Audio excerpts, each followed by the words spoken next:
everyone, my name is Steph, otherwise known as Exo-Gingy, and I help women ditch the diet, train hard, and love their bodies. In today's episode, I want to focus more on ditching the diet aspect of what I specialize in.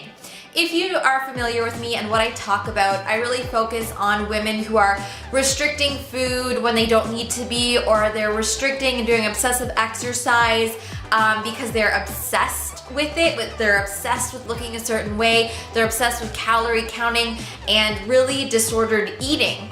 But I don't often touch on how to lose weight intuitively without the diet mentality when you are someone who genuinely wants to lose weight for health reasons, or maybe your doctor suggested that it would be better for you and your heart health to lose some weight, and that's just a lifestyle that you want to choose, but you don't know how to go about it in a non-diet mentality type of way. So I'm going to give you some tips today to help you lose weight in a healthy, sustainable way without having to fall for all these quick fixes and these fads that we see online and on the internet.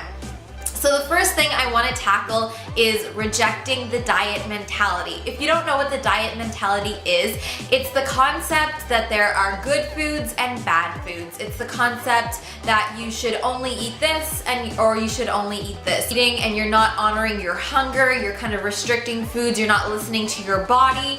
It's that kind of concept. It's what we see online, it's what's advertised to us on the internet, on magazines, you know, eat this for weight loss, don't eat carbs, all these kinds of things. These ways of eating is the diet mentality, and what you want to do is reject that diet mentality. Now, how do you do that when we're so surrounded by it online? Like I said, at the grocery store, there's magazines, there's covers, there's ads everywhere. How do you reject that? Honestly, my best advice is it's never gonna go away, or it's gonna be a long time before the diet mentality goes away. We're in a great place where we're starting to fight against it, and it's amazing, but you have to be very strong-willed and confident in your ways and know it has been proven so many times and for so long that diets do not work. So why would you put yourself in a diet that you know you're just going to fail, or you're just gonna end up gaining that weight back? So really stop and think anytime that you are urged to go and, you know, sign up for this next quick fix or whatever, stop and really think, is this something that's gonna help me long term, or am I gonna lose some weight short term and then gain it all back? Because what happens with these diets is you are depriving yourself of amazing food, and you feel guilty the moment you go for that food, and then you are more likely to binge, which is not helping with your weight loss. So I was basically just touching on that, but we're gonna go into topic number 2, is honoring your hunger. Your weight can increase and your weight can vary for many different reasons besides calories in and calories out, but a huge part of weight gain and not being able to lose weight is we do not honor our hunger. We don't listen to our bodies when it's telling us that it's full and it doesn't want any more food. We are a culture and a society that tends to eat very large portions, but we just eat to clean our plate. We don't eat and stop and listen to our body. That's when you really need to kind of look at the hunger scale. You need to really tune in and say, am I hungry right now? Or am I full? It's okay, I can stop eating, I can put that away and eat more later. Because there are no foods off limits. You can eat anything, but it's about moderation and listening to your body. As soon as you start to keep eating, when you're over full, that's when you're gonna gain weight, because you're taking in more calories than your body wants right now. As soon as you start to listen to your body and respect your hunger and honor your hunger, you will start to see that, oh, I'm not that hungry right now. I didn't need, you know, that full plate. I only need half a plate. So those little tips and tricks.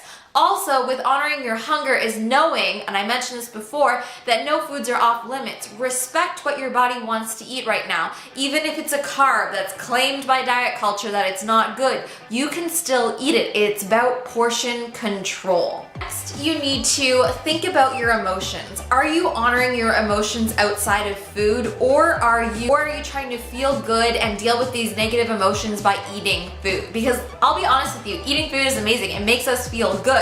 But the problem occurs when we start to fulfill negative emotions, anxiety, depression, sadness, loneliness, anything by eating. Are you emotionally eating? Because that is not respecting your honor, or that is not respecting your hunger cues. You're probably overindulging because you're not dealing with your emotions in a way that's actually solving them or letting them out. You're suppressing them and using food as a coping mechanism.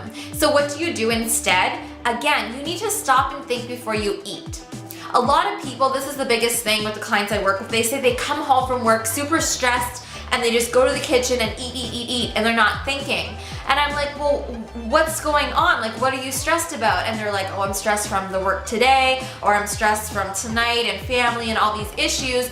So you need to deal with those issues instead of running to the fridge and trying to suppress those emotions and make yourself feel good short term by eating and overeating. So finding ways to deal with what you're going through in life besides eating all the food, right? So maybe that's journaling, maybe that's finding a coach, maybe that's seeing a counselor, maybe that's reading, whatever it is, maybe going for a walk. Deal with your emotions outside of food. Very important that I touch on exercising and respecting your body. I'm not gonna go and tell you and run marathons every day or do crazy workouts, but it is important to get your body moving, not just for weight loss, because nutrition really is the #1 thing that will affect your weight loss, but moving your body actually helps decrease stress, decrease cortisol levels, helps balance out your hormones, and all those things can also play a role in your weight loss. So when you respect your body by moving it, your body's meant to move and be active, it will help aid in weight loss as well. Another thing in respecting your body is loving it at every step in your journey. If right now you feel stuck, like you're not losing weight, you don't know what to do, you've done everything, you might have a negative relationship with your body. And that is no way to live, girl. You need to feel good about your body. And I know it sounds so much easier said than done, but things like positive self-affirmations, positive self-talk, journaling, celebrating your little successes, all these things can make a huge difference in your weight loss journey. And when you tune into your inner self and tune into how you're feeling, you're gonna be able to respect your hunger more, your body more, and respect the way you want to move more. Now, all of these things I touched on today are vague. There's no meal plan, there's no macro counting, there's no calorie counting, so it might seem like I'm still kind of lost. But guys, when you think back to the days where there were no diets, there was no calorie counters, all this stuff, people were healthy and at healthy weights because they just ate nutritious food and they listened to their bodies and they were very active. Not even in the sense that they went to the gym, but they were just active outside. They were farming, right? They were living, they were hunting, doing all these things. So basic movements, going for an hour walk, half an hour walk, maybe splitting it up. Eating mainly whole foods, but also respecting your hunger, that there is no good or bad food, you know? All of these things. And it's also do not ignore your hunger, because that's part of diet mentality. When you say, oh, I'm gonna drink water, I'm hungry. No, your body's asking for food. It's not asking for water, it's asking for food when your stomach is growling. So little cues like that, those are still part of the diet mentality. So when you just honor your body, eat when you're hungry, stop when you're full, and make notice of when you are overeating, and if there's a pattern that you're overeating because of emotions, make note of that and think about what can you do instead of eating. Deal with the problem face on. Like I said, journaling or any of those kind of tips can help you. If you still feel stuck in this diet mentality and want a kind of tangible guide to go off of, I will link my Obsessed to Free guide down below, which digs deep into intuitive eating, but also intuitive moving, intuitive lifestyle, having a positive relationship with your body, and just kind of saying no to comparison online and social media. I know that we're bombarded with it, you know, and we're always looking at other people and like, why is she losing weight and I'm not? All of these things, we need to stop the comparison and give ourselves some love. So let me know in the comments if these tips helped you, and maybe you just need to write them down and take a moment to just step back from your eating habits.